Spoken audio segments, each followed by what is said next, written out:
కలిగినటువంటి వారిని యేసుక్రీస్తుగా వారెంత మాత్రం కూడా అంగీకరించలేదు. ఎందుకు అంగీకరించలేదంటే యేసుక్రీస్తు ఇతడు యేషోబు కుమారుడు కాదా, మరియా ఈయన తల్లి కాదా, ఇతడు వడ్లవారి కుమారుడు కాదా, ఇతడు మనతో కూడా పెంచబడలేదా, ఒరే ఏన దేవుడు ఎలా ఉన్నాడు, మనకి దేవుడు ఉన్నాడు, మనం ఆరాధిస్తున్న దేవుడు యెహోవా దేవుడు, ఆయన ఆది అంతము లేనటువంటి వాడు, ఆయన సింహాసనాసీనుడు. కాబట్టి యేసు ప్రభు ఈయన మనకి దేవుడు కాడురా, ఈయన ద్వారా దేవుడు ఏదో కార్యాలు జరిగించుకుంటున్నాడు కానీ ఆయన దేవుడు కాదు అని చెప్పి ఆయనను ఆరాధించిన వారిని, ఆయన దేవుడని చెప్పిన వారిని, యేసు ప్రభుని వెంబడించినటువంటి శిష్యులైనటువంటి వారిని కూడా ఆ దినాన యోధా జనాంగము భయంకరమైన శత్రుహింసలు పెట్టి వారిని చంపినటువంటి సంగతులు మనకు తెలుసు. అయితే అందులో భాగంగానే అపోస్తుడైన పౌలు కూడా ఒకడు. అపోస్తుడైన పౌలు ఆ రోమా పట్టణంలో ఒక సభ్యత్వం కలిగిన వాడు, పౌరసత్వం కలిగినటువంటి వాడు. అపోస్తుడైన పౌలు రోమా ప్రభుత్వంలో ఆయన ఒక అధికారం కలిగినటువంటి వాడు. పిల్లరా, ఆయన అధికారం కలిగి రోమా సామ్రాజ్యంలో అధికారం కలిగినటువంటి వాడు అయి ఉండి రోమా చక్రవర్తి దగ్గర నుంచి ఆయన ఒక కొన్ని అధికారాలు తీసుకుని వచ్చి ఏం చేశాడంటే ఆ క్రైస్తవులను చంపినటువంటి వారిలో ప్రధానమైనటువంటి వాడు సౌలు కూడా. అయితే ఇప్పుడు సౌలు దేవుని పిలుపును అందుకొని, దేవుని దర్శనాన్ని అందుకొని, దేవుడు సౌలుతో మాట్లాడి సౌలును దేవుడు పిలిచాడు. సౌలా సౌలా నీవు ఎలా నన్ను హింసిస్తున్నావయ్యా అని చెప్పేసి దేవుడు మాట్లాడాడు. నువ్వెవడో ఉన్నట్టువా, నేను హింసిస్తున్నాను అంటున్నాను, అసలు ఎవరంటే ఆయన చెప్పాడు, నేను ఎవరినంటే నీవు హింసించుచున్న యేసును నేనే అని అపోస్తల కార్యం 9వ అధ్యాయంలో చెప్తాడు. నీవు హింసించుచున్న యేసయ్యను నేనే, నీవు హింసిస్తున్న క్రీస్తును నేనే, నువ్వు బాధ పెడుతున్న యేసును నేనే అన్నాడు. అప్పుడు యేసు ప్రభు భూమి మీద లేడు, ఎక్కడున్నాడు? ఆయన చనిపోయి పరిశుద్ధాత్మను ఆదరణకర్తల భూమి మీద వదిలిపెట్టి ఆయన పరలోకంలో ఉండిపోయాడు. కానీ అప్పుడు ఎవరు హింసిస్తున్నారంటే దేవుని సేవకులు, దేవుని పిల్లలు, దేవుని ప్రజలను హింసిస్తున్నారు. కాబట్టి ఇప్పుడు దేవుడు ఏమంటున్నాడు? యేసు ప్రభు, నీవు హింసించుచున్నాయి ఈ దేవుడను నేనే, యేసును నేనే, నువ్వు నా పిల్లలను హింసిస్తే నన్ను హింసించినట్లే సౌలా అన్నాడు. అనగానే సౌలు భయపడిపోయాడు. అయ్యా చూడలేకపోతున్నా, నేనేం చేయాలి, నేను తప్పైపోయిందయ్యా, నా జీవితం తప్పైపోయిందయ్యా, నా బ్రతుకంతా తప్పైపోయిందయ్యా, ఇదిగో నీ ప్రజలను హింసించడం తప్పే, నా తప్పు నేను తెలుసుకున్నా, ఇప్పుడు నన్ను ఏం చేయమన్నావో చెప్పు అనగానే వెంటనే దేవుడు అన్నాడు, నువ్వు ఇదిగో ఒక ప్రాంతం ఉంది, ఆ ప్రాంతానికి వెళ్ళు. ఆ ప్రాంతానికి వెళ్ళగానే అక్కడ అననీయ అని ఒక పాస్టర్ గారు ఉంటారు. ఆ పాస్టర్ గారి దగ్గరికి వెళ్ళు. ఆ పాస్టర్ గారు నీ కొరకు ప్రార్థన చేస్తాడు. అప్పుడు నీ కళ్ళు తెరవబడతాయి, నువ్వు పరిశుద్ధాత్మను పొందుతావు, నువ్వు బాప్తిష్యాన్ని పొందుకుంటావు. రాజుల కొరకు, అన్యజనుల కొరకు, నా కొరకు, నా నామమును భరించే గొప్ప సాధనంగా నేను ప్రజల ఎదుట నేను నిన్ను నిలబెడతానని సౌలుతో దేవుడు మాట్లాడాడు. పిల్లలు ఎప్పుడైతే సౌలుతో దేవుడు మాట్లాడాడో అప్పుడు అసలు సౌలు ఎందుకు మరి దేవుని ప్రజలను హింసించాడు అని అంటే, ముందుగా నేను మీకు చెప్పాను, యెహోవాయే దేవుడు కానీ యేసు ప్రభు దేవుడు కాదు. ధర్మశాస్త్ర గ్రంథములో ఈ మోషే రాసిన ధర్మశాస్త్ర గ్రంథాలు 10 ఆజ్ఞలు ఇంత మాత్రమే మాకు కావాలి కానీ యేసు ప్రభు లేడు, ఇంకా యేసు ప్రభు వస్తాడు కానీ ఇంకా రాలేదు, ఒకవేళ వచ్చినా ఈయన మాత్రం ఆయన కాదు, ఈయన మరియ కుమారుడు అని చెప్పి క్రైస్తవులను హింసించాడు సౌలు పట్టబడ్డాడు. దమస్కు మార్గంలో దేవుని పిలుపుని అందుకున్నాడు. అననీయ దగ్గరికి వెళ్ళాడు, చేతులు ప్రార్థన చేయబడ్డాడు. తన కన్నుల నుండి పొరల వంటివి రాలగా అతడు పరిశుద్ధాత్మను పొందిన వాడే బాప్తిసం పొందుకొని దేవుని పరిచర్యకు వెళ్ళాడు. ఇప్పుడు దేవుని పరిచర్యకు వెళ్ళిన తరువాత ఏ రోమా పట్టణంలో పౌరసత్వం కలిగాడు, ఏ రోమా పట్టణంలో అధికారం కలిగిన వాడుగా ఉన్నాడు, ఏ రోమా పట్టణంలో ఉన్నతమైనటువంటి స్థితి హోదా కలిగిన వాడుగా ఉన్నాడు, ఏ రోమా పట్టణంలో క్రైస్తవులను హింసించాడో, ఏ రోమా పట్టణపు అధికారి దగ్గర నుంచి తాకీదులు పొందుకొని క్రైస్తవులను చంపడానికి అధికారాన్ని, చట్టాన్ని ఆయన దగ్గర నుంచి సంతకం తీసుకొని వచ్చాడో అదే రోమా పట్టణంలో దేవుని సువార్తను ప్రకటించడానికి సౌలు నిలబడ్డాడు. ప్రియులారా, సేవకుడిగా నేను చెప్తున్నా, ఏ కుటుంబంలో నుంచి మనం రక్షించబడ్డామో ఆ కుటుంబంలో మనం దేవుని సువార్త చేయాలి. ఏ కుటుంబంలో నుంచి మారు మనసు లేని అన్య ఆచారాలు పద్ధతులు కలిగిన కుటుంబంలో నుంచి మనం వచ్చామో, మనం రక్షించబడ్డామో, ప్రత్యేకించబడ్డామో ఆ కుటుంబంలో ఇంకా మన కుటుంబాల్లో పిల్లలు అన్ని ఆచారాలు, పద్ధతులు, సాంప్రదాయాలు లేకపోకుండా చూసుకొని దైవిక సంబంధమైన కుటుంబంగా మన కుటుంబాన్ని ఉంచుకోవడానికి మనం ప్రయత్నం చేయాలి. ఈ సౌలు చేసిన పని ఏమిటంటే, ఇదిగో అననీయ ఎప్పుడైతే చేతుల నుంచి ప్రార్థన చేశాడో ఇక అప్పటి నుంచి ఆయన పేరు సౌలు అని పిలువబడలేదు, కానీ పౌలుగా మార్చబడి, ఎప్పుడైతే పౌలుగా మార్చబడ్డాడో ఇప్పుడు ఈ పౌలు ఏం చేస్తున్నాడంటే రోమా పట్టణానికి ఉత్తర్వులు రాస్తున్నాడు. ఏమని రాస్తున్నాడంటే చూడండి, మరియు మీరు కాలము ఎరిగి నిద్ర మేలుకుడు వేళ ఆయనని తెలుసుకొని అలాగూ చూడండి ఏమంటాడు, మరియు మీరు కాలము ఎరిగి, చెప్పండి, నిద్ర మేలుకుడు వేళ అయిందని మీరు తెలుసుకోండి. కాలము ఎరగండి మీరు. మనకి కాలాల గురించి తెలుసుకుగా, మనకు తెలిసిన కాలాలు శీతాకాలం, వర్షాకాలం, ఎండాకాలం, ఈ కాలాలు మనకు తెలుసు. కానీ పరిశుద్ధ బైబిల్ గ్రంథములో ప్రభు అయిన యేసుక్రీస్తు వారు అపోస్తుడైన పౌలు గారి ద్వారా మాట్లాడిస్తున్న కాలం, ఏ కాలాన్ని గురించి ఆయన మాట్లాడుతూ ఉన్నారు చూడండి. కాలములు, సమయములు తండ్రి అయిన దేవుని స్వాధీనములో ఉన్నవి. వాటిని తెలుసుకోవడం మన పని ఎంత మాత్రమో కూడా కాదు ప్రియులారా. ఎందుకు దేవుని వాక్యాన్ని మనం పరిశీలన చేసుకుంటే మనకు అర్థమవుతూ ఉంది. చూడండి, యేసుక్రీస్తు యొక్క తండ్రి అయిన దేవుని యెహోవా కాలం ఉంది, ప్రభు అయిన యేసుక్రీస్తు యొక్క కాలం ఉంది, పరిశుద్ధాత్మ దేవుని యొక్క కాలము, ఆదరణకర్త సంచరిస్తున్న కాలము, ఇప్పుడు మనం ఉన్న కాలము పరిశుద్ధాత్మ దేవుని కాలంలో మనం ఉంటూ ఉన్నాం. చూడండి, తండ్రి అయిన దేవుని కాలంలో ఏమి జరిగిందో మనకు తెలుసు, ప్రభు అయిన యేసుక్రీస్తు కాలంలో ఏమి జరిగిందో తెలుసు, ఇప్పుడు పరిశుద్ధాత్మ దేవుని కాలంలో ఏమి జరుగుతుందో మనకు తెలుసు. ప్రైజ్ ది లార్డ్, హల్లెలూయా. ఇప్పుడు యేసుక్రీస్తు ప్రభు ఆయన జీవించినప్పుడు ప్రియులారా, అపోస్తలుడైన పౌలు యేసుక్రీస్తు యొక్క బోధను రోమా పట్టణానికి ఏమని ప్రకటిస్తున్నాడంటే, మరియు మీరు కాలము నెరిగి నిద్ర మేలుకొను వేళ అయింది. హల్లెలూయా. కాలము నెరిగి నిద్ర మేలుకొను వేళ అయింది అని అంటున్నారు.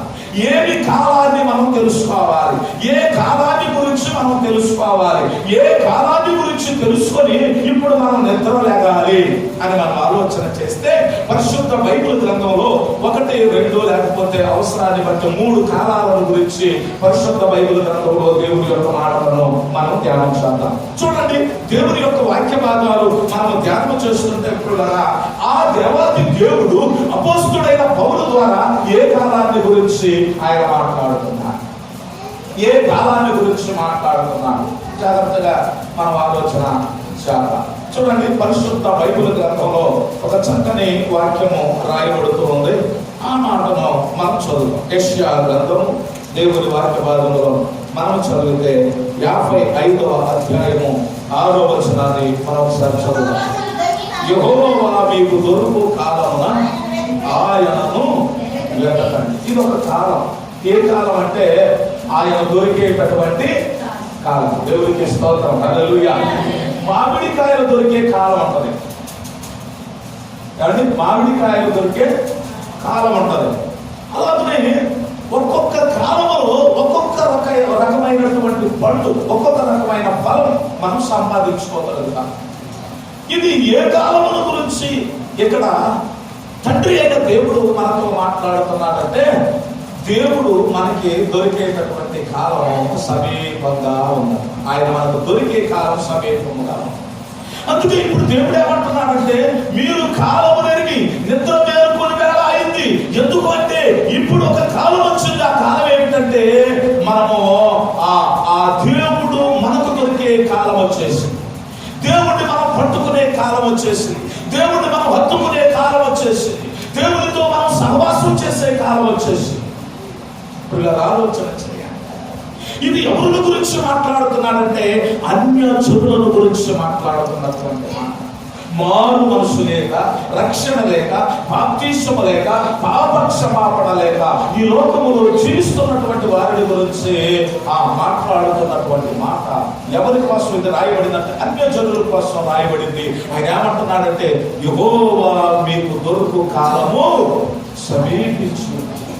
యెహోవా మీకు దొరికే కాలము దగ్గరకు వచ్చేసింది. చూడండి, ఆ మాట ఎంత చక్కని మాట పిల్లరా, ఎంత విలువైన మాట దేవుని వాక్యంలో మనం మనం చదువుతున్నాం. యెహోవా మీకు దొరుకు కాలమునందు ఆయనను వెతకండి, ఆయన సమీపములో ఉండగా ఆయనను వేడుకోండి. ఆయన సమీపములో ఉండగా ఆయన మనం వేడుకోవాలి. ఆయన సమీపంలో ఉండగానే మనం వేడుకోవాలి. ఆయన దొరికే కాలంలో పిల్లరా మనం ఆయన వెతకాలి. ఆయన దొరికే కాలంలో మనం వెతకాలి. ఆయన సమీపంగా ఉండగానే ఆయన అడుగుకోవాలి. జాగ్రత్తగా విందాం. ఇప్పుడు దేవుడు మనకు దొరుకుతానన్న కాలంలో మనం ఆయన వెతకాలి. ఎగ్జాంపుల్ గా చెప్తున్నాను చూడండి. కలెక్టర్ గారు మన ఊరు వస్తానన్నారు. మన ఊరు కలెక్టర్ గారి ప్రోగ్రామ్ ఉంది. కలెక్టర్ గారి ప్రోగ్రామ్ మన ఊరు ఉదయం 10 గంటలు అని ప్రోగ్రామ్ కి టైం ఇచ్చాడు ఆయన. ఉదయం 10 గంటలు కదా కలెక్టర్ గారి సమయం. సరే మనం చూద్దాంలే, 10 గంటలు అంటే 9:30 కల్లా మనం ఉండాలి ఖచ్చితంగా అని మనం ఒక తీర్మానం చేసుకుంటాం. సరే 9:30 గంటలకు అనుకున్నాం. మనం కలెక్టర్ గారికి ఒక అప్లికేషన్ రాసుకోవడానికి సిద్ధపడ్డాం. పిల్లల అప్లికేషన్ రాసుకున్నాం. కలెక్టర్ గారు 9:10 అన్నాడు కాబట్టి 9:30కి వెళ్ళి ముందు వరుసలో ఉంచున్నాం. 10కి ఖచ్చితంగా వచ్చేసాడు. మనం ఇవ్వాల్సిన అప్లికేషన్ ఆయనకి ఇచ్చేసాం. ఆయన వచ్చాడు, వెళ్ళిపోయాడు. ఆయనతో మనం మాట్లాడాం. వెళ్ళాడు, వెళ్ళిపోయాడు, వచ్చాడు, వెళ్ళిపోయాడు. ఇప్పుడు కొంతమంది ఏం చేశారు అని అంటే, వారు కూడా కలెక్టర్ గారు 10 గంటలకు వస్తానన్నారు కాబట్టి 10 గంటలకు వెళదామని చెప్పి చాలా మంది ఏం చేశారు అని అంటే, ఓ అన్నా టయానికి వస్తారా, వాళ్ళ అధికారులు సమయానికి రారు, ఎప్పుడో వస్తాడు, ఎక్కడో ఉంటాడు, ఇప్పుడైనా ఎక్కడే ఉన్నాడు అని చెప్తారు. కానీ వాళ్ళు అంత తొందరగా రారు, వెళ్ళొచ్చులే చిన్నగా అనుకుంటారు. చాలా మంది ధీమా చేస్తారు. కానీ పిల్లరా, ఇప్పుడు ఆయన వచ్చి వెళ్ళిపోయాడు. ఆయన వచ్చి వెళ్ళిపోయిన తర్వాత ఈ అప్లికేషన్ పట్టుకొని ఈ అమ్మో అయ్యో అక్కడికి వెళతారు. వెళ్ళేసరికి వీళ్ళందరూ ఎంత తిరిగి వస్తున్నారు, ఏమి వెళుతుంది. ఆలోచించాలి. ఇప్పుడు జరిగిన విషయం ఏంటంటే, ఏంటి వచ్చేస్తున్నారు, ఆయన 10 గంటలంటే ఖచ్చితంగా 10 గంటలకు వచ్చాడు. ఆయన రాగానే మా అప్లికేషన్ ఇచ్చేసాం, ఆయనతో మేము మాట్లాడాం, ఆయన మేము కలుసుకున్నాం, చూసాం, కలెక్టర్ గారు ఇలా ఉన్నాడు అని మనం చెప్పగలుగుతాం. ఇప్పుడు అమ్మకు అర్థం కాదు, ఓహో కలెక్టర్ గారు ఇలా ఉన్నాడా, కలెక్టర్ గారితో మీరు మాట్లాడారా, కలెక్టర్ గారికి మీరు అప్లికేషన్ ఇచ్చారా అని అనుకుంటారు. కానీ ఆ కలెక్టర్ గారు ఎలా ఉందో ఏమిటో తెలియదు, కలెక్టర్ గారితో మీరు ఎలా మాట్లాడారో ఏమిటో తెలియదు, ఆ మాట్లాడిన అనుభవము తెలియదు, ఆయన చూసే అనుభవం కూడా లేదు. ఎందుకు లేదు అని అంటే, ఆయన దొరికే సమయంలో ఏ వ్యాఖ్యానం లేకపోయింది. పిల్లల ఆలోచన చేయండి. మనందరికీ తెలుసు, ఆయన దొరికే సమయంలో మనం వెళ్ళలేకపోయినట్లయితే, ఆయన దొరికే సమయంలో ఆయన దగ్గరకు మనం పోలేకపోయినట్లయితే, మనకంటే దౌర్భాగ్యులు భూమి మీద లేరు అని వాక్యంలో ఉంది. మనకంటే దౌర్భాగ్యులు ఇక భూమి మీద లేరని వాక్యంలో ఉన్న పిల్లలు మీకు అందరికీ తెలుసు కదా. మత్తయి సువార్త 25వ అధ్యాయంలో బుద్ధి లేని కన్యకలట తలుపులు వేయబడిన తర్వాత వచ్చారట. తలుపులు వేయబడిన తర్వాత బుద్ధి లేని కన్యకలు వచ్చి ఇప్పుడు ఆ యేసు ప్రభువు వరకు వెళ్ళిపోయి బుద్ధి కలిగిన కన్యకలతో కూడా లోపల ఉంటే ఇప్పుడు వాడు వచ్చి తలుపు కొడుతున్నారు. అయ్యా బుద్ధి అయ్యా మేము కూడా వచ్చాం అన్నారు. అమ్మా సమయం అయిపోయింది, సమయం అయిపోయాక మీరు వచ్చారు కాబట్టి మీరు ఎవరో నాకు తెలియదు, మీరు ఇక్కడ నుంచి వెళ్ళిపోండి అన్నాడు ఆయన. పిల్లల దేవుడికి కొన్నిసార్లు ఆయన దయగలిగిన దేవుడు, కొన్నిసార్లు దాక్షిణ్యం కలిగిన దేవుడు, కొన్నిసార్లు కనికరం కలిగినటువంటి దేవుడు. ఒకానొక సమయంలో ఆయన ఎంత మాత్రము కనికరాన్ని దయను చూపించడం, కనికరమును దయను ఆయన చూపించడు. చూపించే అప్పుడు మాత్రమే చూపిస్తాడు, అది సమయమును బట్టి ఆయన చూపిస్తాడు. మీకు తెలుసా, ఒక రోజు దేవుని మందిరంలో దేవాలయంలో గువ్వలు అమ్ముతున్నారట, దొంగ నోట్లు మారుస్తున్నారట, రోకల వ్యాపారం జరుగుతుంది, పావురాలు అమ్ముతున్నారు. దేవుని మందిరాన్ని పిల్లలు దొంగల గృహంగా చేసేసారని యేసయ్యకు కోపం చేసి సెంటర్పాలా తీసుకొని కొట్టాడు మందిరంలో ఉన్న వాళ్ళందరూ. పరిశుద్ధ బైబిల్ గ్రంథంలో యేసు ప్రభువుకి ఒక్కసారి పాపం వచ్చింది. ఆ పాపం కూడా దేవుని మందిరాన్ని దొంగల గృహంగా చేసినప్పుడు పాపం వచ్చింది.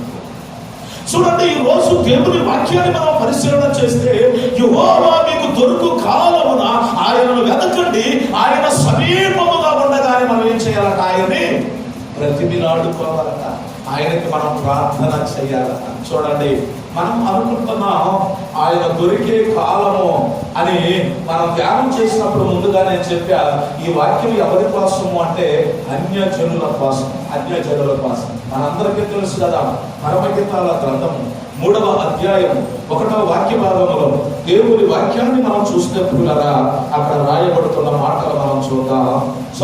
చూడండి దేవుని వాక్యాన్ని. పరమగీతాలు 3వ అధ్యాయం 1వ వచనం. రాత్రి వేళ వరుండి నేను నా ప్రాణప్రియుని వెతికినను అతడు నాకు కనబడకయుండెను. చూడండి, అన్య జనురాలు, అన్య స్త్రీ ఈమె ఎలా ఎత్తుకుతుంది అని తప్పులరా రాత్రి వేళ పడుకొని ఎత్తుకుతుందంట.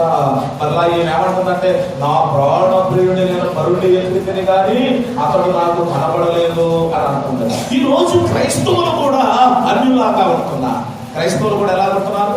అన్యులాగా. అంటే అన్యులంటే ఏంటి? వాళ్ళకి ప్రార్థన చేయటం తెలియదు, వాళ్ళకి భక్తి అనుభవం తెలియదు, వాళ్ళకి భక్తిలో క్రమం వాళ్ళకి తెలియదు. కాబట్టి వాళ్ళు ఏం చేస్తారంటే రాత్రిపూట పడుకునేటప్పుడు మంచం మీద పడుకొని వాళ్ళు ఏసయ్య అంటే ఏసయ్య అనుకుంటారు. పడుకునేటప్పుడు ఒక మాట మంచం మీద పడుకొని పోతారు, ఆ మాట అనుకుని ఏసయ్య అని పడుకుంటారు మంచం మీద.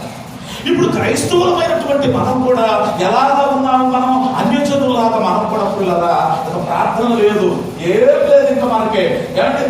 ఎలా ఉంటుందంటే ఈ రోజు మన జీవితం అలాగే ఈ స్త్రీలాగానే ఉంటుంది. మనం అలాగా ప్రార్థన ఏమీ లేకపోకుండా అలా పడుకొని ఉండిపోతా ఉన్నాం. ఇంకా ప్రభుత్వం మాట్లాడట్లా, ప్రార్థన చేయట్లా, ప్రభు దగ్గరకు వచ్చి కొద్దిసేపు అయినా మనం గడపలే. దేవుడు మనకి ఎలా కనబడతాడు చెప్పండి? దేవుడు మనకు ఎలా కనబడతారు? మీకు అందరికీ తెలుసా? దేవుడు కనబడాలంటే ప్రార్థన ద్వారా మాత్రమే దేవుడు కనబడతాడు. మీకు ఎలా కూడా కనబడరు. చూడండి, ఆదికాండం 18వ అధ్యాయంలో, ఆదికాండం 32వ అధ్యాయంలో, ఆదికాండం 18వ అధ్యాయంలో అబ్రహాం ప్రార్థన చేస్తుంటే దేవుడు కనబడదు. ఆదికాండం 32వ అధ్యాయం 14, 12, 14 వచనాల్లో మనం చూస్తే యాకోబు ప్రార్థన చేస్తుంటే దేవుడు కనబడదు. ఎంత అద్భుతం ఆలోచన లేదు. మూడోది చెప్పరానే, మోషే కూడా ప్రార్థన చేస్తుంటే దేవుడు కనపడ్డాడు. మోషే అంటే ప్రార్థన చేసే సమయంలోనే దేవుని యొక్క ప్రత్యక్షతలు వారు చూడగలిగారు. అంటే స్వయంగా దేవుడు చూశాడు అని కాదు, కానీ దేవుని ప్రత్యక్షతలు, దేవుని దర్శనాలు వారు చూడగలిగారు. అందుకే దేవుని యొక్క సన్నిధిలో మనము ప్రార్థన ద్వారా మాత్రం ఆయన చూడగలుగుతాం. ఇంకొక దారి మనకి లేదని సేవకులుగా నేను తెలియజేస్తాను. ఇది అన్యులకు రాయబడుతుంది, యెహోవా మీకు దొరికే నామము. రెండవ మాటను పరిశుద్ధ బైబిల్ గ్రంథంలో నుంచి మనం చదువుదాం. చూడండి, దేవుడి యొక్క వాక్యాన్ని మనం చదువుతూ ఉంటే ప్రియుల పరమ గీతాల గ్రంథము యోహాను సువార్త 4వ అధ్యాయం 23వ వచనాన్ని మనం చదువుదాం. యోహాను సువార్త 4వ అధ్యాయం 23వ వచనం. అయితే యథార్థముగా ఆరాధించువారు ఆత్మతో సత్యముతో తండ్రిని ఆరాధించు కాలము వచ్చుచున్నది, అది ఇప్పుడును వచ్చేయున్నది. ఆరాధించువారు వారే కావాలని తండ్రి కోరుకొనుచున్నాడు. ఇది నామకార్థ క్రైస్తవులకి రాయబడిన మాట. ఇందాక అన్యజనులు అని చెప్పుకున్నాం, ఇప్పుడు నామకార్థ క్రైస్తవులకి ఈ మాట రాస్తున్నాడు. ఇక్కడ నామకార్థపు ఒక క్రైస్తవురాలు ఉంది, సమరయురాలు ఉంది. ఎక్కడ ఈమె సమరయ పట్టణం సుకార అనే ప్రాంతంలో సమరయ స్త్రీ ఏముంది, ఈమె నామకార్థమైనటువంటి క్రైస్తవురాలు. ప్రియులారా, నామకార్థమైన భక్తి, నామకార్థమైన విశ్వాసం, నామకార్థమైన ప్రార్థనా జీవితం. ఈమెకు వాక్యము తెలుసు, అయ్యా ఒక రోజు రాబోతుంది ఈ పర్వతముల మీద దేవుణ్ణి ఆరాధిస్తారన్న సంగతి నాకు తెలుసు అని మాట్లాడుతుంది. అంటే ఆరాధించే సమయము తెలుసు, ఒక రోజు మెస్సయ్య వస్తాడు ఆ సంగతి కూడా నాకు తెలుసు అంటుంది. అంటే ఈమెకి దేవుని వాక్యము తెలుసు. నామకార్థమైన స్థితిలో ఉండి ఆ యేసు ప్రభుతో మాట్లాడుతూ ఉంటే ఆమంటున్న మాట, ఇదిగో ఆయనను ఆరాధించు కాలము వచ్చునని నాకు తెలుసు, అది ఇప్పుడే వచ్చిందని అని మాట్లాడుతూ ఉంది. చూడండి పిల్లల, దేవుని వాక్యములో మనం చదువుతుంటే రెండవ మాట ఏమిటంటే దేవునిని ఆరాధించే కాలం. చెప్పండి, ఏంటది? దేవునిని ఆరాధించే సమయం వచ్చింది, వచ్చే ఉంది, ఇంకా రావాల్సిన అవసరం లేదు. నువ్వు ఆరాధిస్తున్నావా? ఒకవేళ ఆరాధిస్తే నువ్వు ఎలా ఆరాధిస్తున్నావు, నువ్వు ఎలా స్తుతిస్తున్నావు? వాక్యములో ఎలా రాయబడుతుంది? నన్ను ఆరాధించువారు ఆత్మతో సత్యముతో హల్లెలూయా. నన్ను ఆరాధించువారు ఆత్మతో సత్యముతో ఆరాధించాలి మాట్లాడుతున్నాడు పిల్లరా దేవుని యొక్క వాక్యంలో. ఈ రోజు నామకార్థ క్రైస్తవులుగా ఉంటున్నటువంటి వారు పిల్లరా ఆయనను ఆత్మతో సత్యముతో ఆరాధించటం లేదు. ఎలాగ ఉన్నారంటే నామకార్థమైనటువంటి క్రైస్తవ పిల్లగా ఎక్కడికి వెళ్ళినా అలా చూసి ఇలా ఇలా అనుకొని వెళ్ళిపోతా ఉంటారు.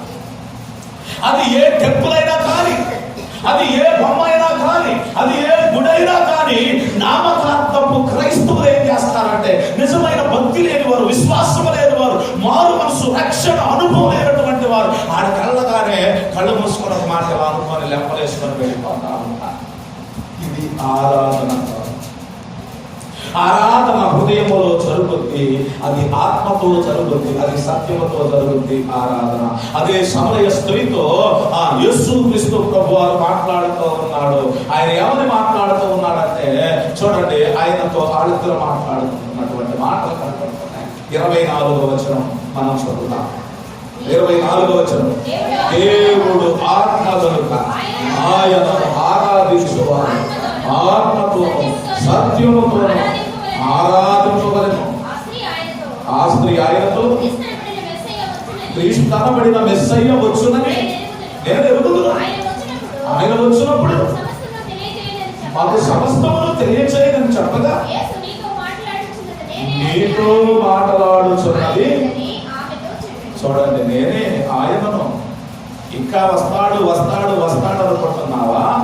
వచ్చానమ్మా, ఆయన ఆరాధించే కాలం వచ్చేసింది, వచ్చే ఉన్నది.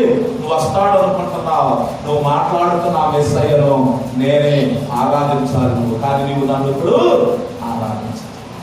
నువ్వు ఎవరిని ఆరాధిస్తున్నావు?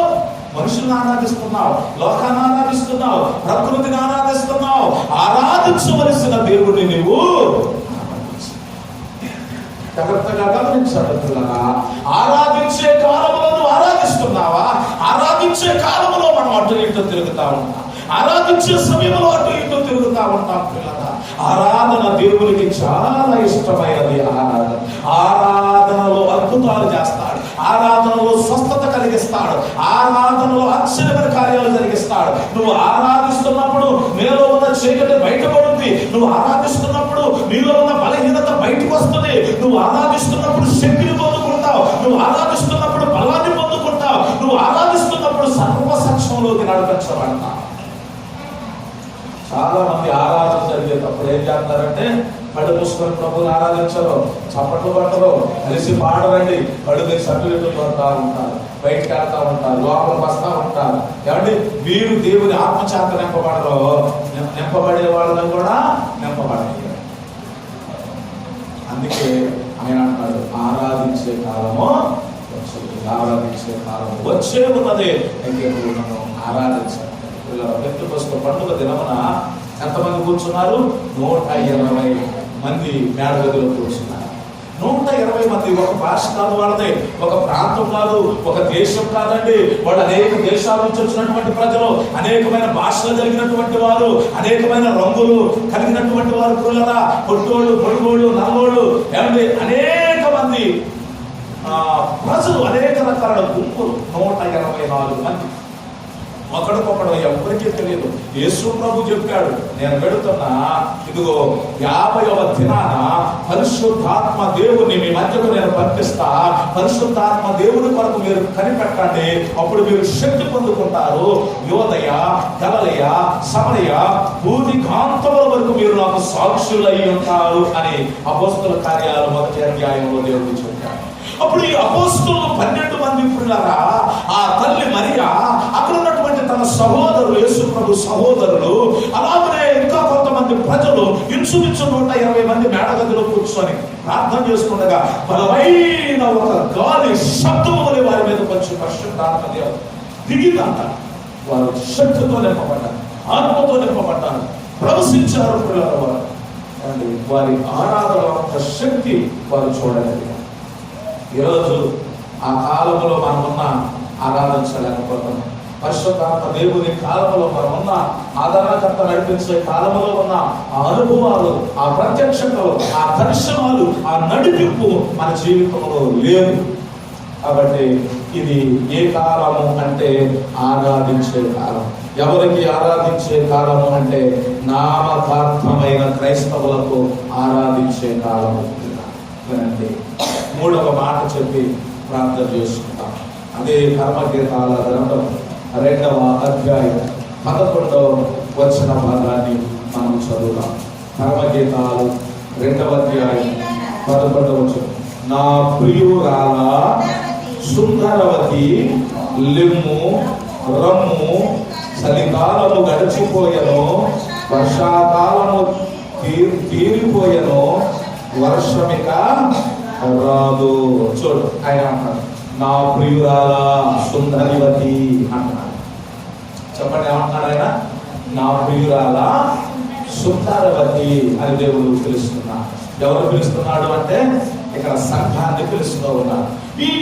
ఈ పరమగీతాల గ్రంథములో దేవుని వాక్యాన్ని మనం చూస్తుంటే పిల్లరా, ఇక్కడ కనబడుతున్న మాట ఏమిటి అని అంటే, జ్ఞాని అయిన సొలొమోను రాజు ప్రియుడైతే షూలామితి ప్రియురాలు, ఆయన పెళ్లి కొడుకు అయితే ఈయన పెళ్లి కూతురు అని వాళ్ళిద్దరూ పోల్చి రాయబడింది. కానీ ఈ షూలామితిని దేవుని సంఘముతో, షూలామితి అంటే మనమందరము షూలామితి సంఘం. ఇప్పుడు సొలొమోను అంటే యేసు ప్రభువుకి సాదృశ్యంగా ఉన్నాడన్నమాట, అది అర్థం. అయితే ఇప్పుడు యేసు ప్రభు మనల్ని ఏమని పిలుస్తున్నాడు అని మన దేవుని వాక్యాన్ని ఒకసారి మనం పరిశీలన చేస్తే, నా ప్రియురాలా, మనల్ని యేసు ప్రభు ఏమని పిలుస్తున్నాడంటే నా ప్రియురాలా సుందరివతి అని పిలుస్తున్నాడు. చూడండి ఎంత చక్కగా తండ్రి అయిన దేవుడు మనల్ని పిలుస్తున్నాడు, నా ప్రియురాలా సుందరివతి అని. ఇంకా ఏమంటున్నారంటే చాలా మాటలు ఉన్నాయి. మరొకసారి ఈ ప్రియురాల గురించి నేను మీకు చెప్తాను. ఎవరితో పోల్చాడు ఆయన గువ్వతో పోల్చమంటాడు. సంఘాన్ని కూడా ప్రియురాలు షూలామితిని కూడా గువ్వతో పోల్చాడు. గువ్వ కన్నులు కలిగిన దానా, నీ కన్నులు ఇదిగో నీ ముసుగులో గుంట నేను చూసినప్పుడు, నీ తల మీద కప్పుకున్న ఆ కుళాయిలో గుంట ముసుగులో నుంచి నేను నిన్ను చూసినప్పుడు నీ కన్నులు గువ్వ కన్నుల్లా కనబడుతున్నాయి, నీ కన్నులు ఎరుపెక్కిపోయి, ఓ సుందరవతి, నా ప్రియురాలా, నా ప్రాణములకు ఇష్టమైన దానా అని మాట్లాడతారు. పిల్లల కళ్ళు ఎరుపెక్కిపోయిన గువ్వ కన్నులు కలిగినటువంటి కన్నులు కలిగిందంట. ఆమెను దేవుడు ఏమంటున్నాడంటే లేకపోతే ఆ వ్యక్తిని, ఆ సంఘాన్ని నా ప్రియురాలా అంటున్నాడు. అంటే ప్రియురాలా అని ఎవరు పిలుస్తాడు అంటే కన్నులు ఎరుపెక్కిన దానిని. అంటే ఆ ముసుగులో నుంచి ప్రభువు మనల్ని ఎప్పుడు చూస్తాడు? మనం ముసుగు కప్పుకొని ప్రియుల మనం ప్రార్థన చేసినప్పుడు, కన్నీటి చేత మన కన్నులు ఎరుపెక్కినప్పుడు, అప్పుడు దేవునికి మనం ప్రియులుగా ప్రియురాలుగా కనబడాలి. చూద్దాం మరొకసారి ఆ మాటలు నేను మీకు తెలియచేస్తాను. ప్రభు చిత్తమైతే మరొక వచ్చే వారంలో మధ్యలో నేను వచ్చినప్పుడు ప్రియుడు ఎలా ఉన్నాడు, ప్రియురాలు ఎలా ఉంది, వాళ్ళిద్దరి మధ్యన జరుగుతున్న సంగతులు ఏమిటి, షూలామితిని ఎలా పోల్చుకుంటూ వచ్చాడో ఆ విషయాలు నేను మీకు తెలియచేస్తాను. ప్రభు చిత్తమైతే మరొకసారి ఆ మాట చూడండి. ఇప్పుడు ఏమంటున్నాడు అని అంటే, ఏం గడిచిపోయింది చెప్పండి? చలికాలము గడిచిపోయింది. ఇక నువ్వు ముసుగు కప్పుకొని పని కాదు, ఇక ముసుగు కప్పుకొని ఉన్న అవసరము లేదు. చెప్పండి. తర్వాత వర్షాకాలము కూడా తీరిపోయింది. వర్షాకాలం తీరిపోయింది. ఇంకా నువ్వు ఇంట్లో లోపలే ఉండే పరిస్థితి లేదు, దుప్పటి కప్పుకునే పరిస్థితిలా ఒక మూల వర్షానికి తడిసిపోతున్న మూల కూర్చునే పని లేదు. ఇప్పుడు నువ్వు ఏం చేయాలంటే బయటికి రా. ఇక వర్షాకాలము తీరిపోయేను, వర్షం ఇక రాదు. చలికాలం గడిచిపోయింది, ఇక చలి రాదు. ఇప్పుడు బయటికి రా. ఎందుకు నువ్వు బయటికి రావాలంటే ఇప్పుడు ఒక కాలం వచ్చింది. ఏ కాలం అంటే అది యెహోవా దొరికే కాలము కాదు, ఇది దేవుని ఆరాధించే కాలము కాదు. ఇప్పుడు ఒక కాలం వచ్చింది. ఆ కాలం ఏమిటంటే దేవుని రాకడా కాలం. దేవుని రాకడా ఆర్భాటముతో, ప్రధాన దూత శబ్దముతో, దేవుని బోరతో ఆయన వచ్చేశాడు. హల్లెలూయా. ఇప్పుడు రాకడా కాలం వచ్చింది కాబట్టి ఇప్పుడు ఏం చేయాలి చెప్పండి? ఆయన దగ్గరికి చూడండి. చైనా దేశము సంపన్నమైన దేశము, ప్రపంచంలో ఎక్కువ జనాభా కలిగినటువంటి దేశము. పిల్లల ఇంచుమించు 400 మందిరాలు, సంఘాలు కూర్చేసి బైబిల్ పాడు చేసి వాక్యం చెప్పడానికి అవకాశం లేదని పిల్లల క్రైస్తవులకు వ్యతిరేకంగా చైనా దేశం, కమ్యూనిస్టు దేశం దేవునికి వ్యతిరేకంగా తిరిగింది. ఇప్పుడు చూడండి, కరోనా అనేటటువంటి వైరస్ పెట్టి చూడండి 100 మంది ప్రజలు చచ్చిపోతున్నారు, 1000 మంది వైరస్ కి గురైపోయి పిల్లల ఆ దేశము అతలాకుతలం అయిపోతారు. ఫిలిపియన్స్ కంట్రీలో, ఫిలిపియన్ దేశంలో పిల్లలు జరిగిన విషయం ఏమిటో తెలుసా? అక్కడ ఉన్నటువంటి ప్రధానమంత్రి కనబడ్డ పాస్టర్ అంతా, అక్కడ ఉన్న అధ్యక్షుడు కనబడిన పాస్టర్లని, పాస్టర్ అంటే చాలు వాడిని చంపేసేయమంటే ఇప్పటికే 5,000 మంది సేవకుల్ని కాల్ చేసేసారు. నిన్నటి ఫిలిపియన్స్ దేశంలో 5,000 మంది పాస్టర్లని కాల్ చేసేసారు. గండు పట్టుకొని కాల్ చేసేయటమే, ఎక్కడ కనపడితే అక్కడ రోడ్డు మీద కొట్టి చంపేసేసేయటమే. చెబుతున్న సేవకుడిగా పిల్లరా, ఈ రోజే మనదే, రేపు మనది. అయితే వర్షాకాలం అయిపోయింది, చలికాలం అయిపోయింది. ఓ నా ప్రియురాలా సుందరవతి, లెమ్ము రమ్ము. వర్షాకాలం అయిపోయింది, వర్షం ఇక రాదు. చలికాలం గడిచిపోయింది, ఇక చలి లేదు. ఇప్పుడు ఒక కాలం ఉంది. ఆ కాలం ఏమిటంటే మనం దేవుణ్ణి ఎదుర్కొనే కాలం, రాకడా కాలము, ప్రభువుని చూసే కాలము, పరలోకములో నిత్యత్వంలో ఉండేటటువంటి కాలము వచ్చింది. రా సుందరవతి సంఘమా, నా ప్రియమైన దానా, నాకు ఇష్టమైన దానా రా అంటున్నా. ఇష్టమైన దానిలో మనం ఉన్నామా? ఒక ప్రశ్న వేసుకొని ప్రాంతంలోకి వెళ్ళాలి. ఇష్టమైన దానా అని ఎప్పుడు ఎవరు పిలుస్తారు? నా ప్రియురాలా అని ఎప్పుడు అంటారు? ఆలోచించాలి. సుందరవతి నా ప్రియురాలా, చూడగల చక్కగా ఎంత చక్కగా పిలుస్తుందో పిల్లరా, ఆలోచన చేయాలి. ఎప్పుడు నా ప్రియురాలా అని ప్రభు అంటాడంటే ప్రభువుకు నువ్వు నచ్చినవు. అవునా? అవునా కాదు? నచ్చాలంటే మంచి సూటు కొట్టేసి, కై కట్టి కోట్ వేసుకొని, షర్ట్ కొట్టుకొని, పౌడర్ రాసుకొని, పేస్ట్ చేసుకొని మొత్తానికి వచ్చి నిలబడితే వెరీ గుడ్ అని నన్ను నా ప్రియురాలా అంటాడా దేవుడు? నన్ను మంచి చీర కట్టుకొని కదా, మంచిగా నీట్గా దగ్గరపైగా తయారై ప్రభు దగ్గర ఆయన సన్నిధికి వచ్చి నిలబడతావు, నా ప్రియురాలా సుందరవతి అని అంటాడా? మరి ఎప్పుడు నా ప్రియురాలా అంటాడు? ఎప్పుడు అంటాడు నా ప్రియురాలా అని? ఆయన నా ప్రియురాలా అని మనల్ని పిలవాలి అని అంటే కొన్ని అనుభవాలు క్రైస్తవ జీవితంలో కావాలి. అది లేకోకుండా దేవుని చేత మనం పిలిపించుకోలేము. అసలు ఈ భూమి మీదే లేదా మనకి? భూమి మీదే మనం అలా పిలవరు. ఏదో ఒక కఠినమైన పదం పెట్టి పిలుస్తారు, బాధ కలిగించే, నొప్పి కలిగించే మాటను పెట్టి. అంత ఇష్టంగా కట్టుకున్న భర్త కూడా పిలవరు. ఈ లోకానుసారంగా తాళి కట్టి శారీరకంగా పెళ్ళయిన దగ్గర నుంచి ఎప్పుడు కూడా భర్త కూడా నిన్నంతా ప్రేమగా పిలవడం. పోనీ భార్య ఏమన్నా పిలుస్తుందా భర్తనంటే అది అసలే అవ్వదు, జరగని పని అవదండి. కానీ ఇప్పుడు మన దేవుడు, సృష్టికర్త అయిన దేవుడు, వాళ్ళిద్దరు మధ్యలో జరుగుతున్న నా ప్రియుడు 10,000 మందిలో కూడా అందగాడు నా ప్రియుడు అంటుంది సంఘం. సోలామితి ఏమంటుంది? సోలామితి అంటే నా ప్రియుడు ఎంత చక్కని వాడో తెలుసా? గొప్ప కన్నులు కలిగినటువంటి వాడు. ఏమండి? గొప్ప కన్నులు కలిగినటువంటి వాడు. ఆయన శబ్దము నోటి నుంచి వచ్చే శబ్దం, ఆయన మాటలా ఉంటుంది, విస్తార నదుల జల ప్రవాహాల వలె ఉంటుంది ఆయన మాట్లాడితే. ఎంత చక్కగా ప్రియురాలు ప్రియుడు వర్ణిస్తుందో, ఇప్పుడు ప్రియుడు కూడా ప్రియురాల ఎంత చక్కగా వర్ణిస్తున్నాడు. సుందరవతి నా ప్రియురాల, లెమ్ము రమ్ము, కుంభకన్నులు కలిగిన దానా, నువ్వంటే నాకు ఇష్టం అని ఎంత చక్కగా పిలుస్తున్నాడు. ఈరోజు అది సొలొమోనుకి సూలమితికి జరుగుతున్న మధ్య సంభాషణ. కానీ ఇప్పుడు యేసయ్యకి మనకు జరుగుతున్నటువంటి విషయం. యేసు ప్రభు కూడా మనం అలా పిలవాలి, నా ప్రియురాలు. మనమందరము సంఘము, వధువు సంఘము, దేవుడి కొరకు పెళ్లి కుమార్తెలా మనం సిద్ధపడాలి. పెళ్లి కుమార్తె ఎలా సిద్ధపడుతూ పిల్లలా ఆలోచన చేయండి. పెళ్లి కుమారుడు ముందుకు పెళ్లి కుమార్తె తీసుకొచ్చేటప్పుడు ఆ పెళ్లి కుమార్తెను అలంకరించి, ఆ పెళ్లి కుమార్తెను తీర్చిదిద్ది, ఆ పెళ్లి కుమార్తెకు ముసుగు తప్పి ఆ పెళ్లి కుమారుడు దగ్గరకు తీసుకొని వచ్చినప్పుడు ఆ పెళ్లి కుమారుడు ముసుగులో నుంచి తన కన్నులు చూస్తాడట. ఏ పెళ్లి కుమారుడు అంటే ఈ భూమి మీద ఉన్నవాడు కాదు. భూమి మీద ఉన్నవాడు కళ్ళు చూడడం, మొహం చూడతాడు, అన్నం చూడతాడు, కింద నుంచి పైకి చూడతాడు, అరికాలు మొదలు మన పైకి నడిదట్టి దాకా అలా బాగుందా అది చూస్తాడు. అమ్మాయి అందంగా ఉందా, ఎర్రగా ఉందా చూస్తాడు. అది యేసు ప్రభు చూడండి, కన్నులు చూస్తాడట. ఈ కన్ను, ఆమె కన్నులు ఎలా ఉన్నాయంటే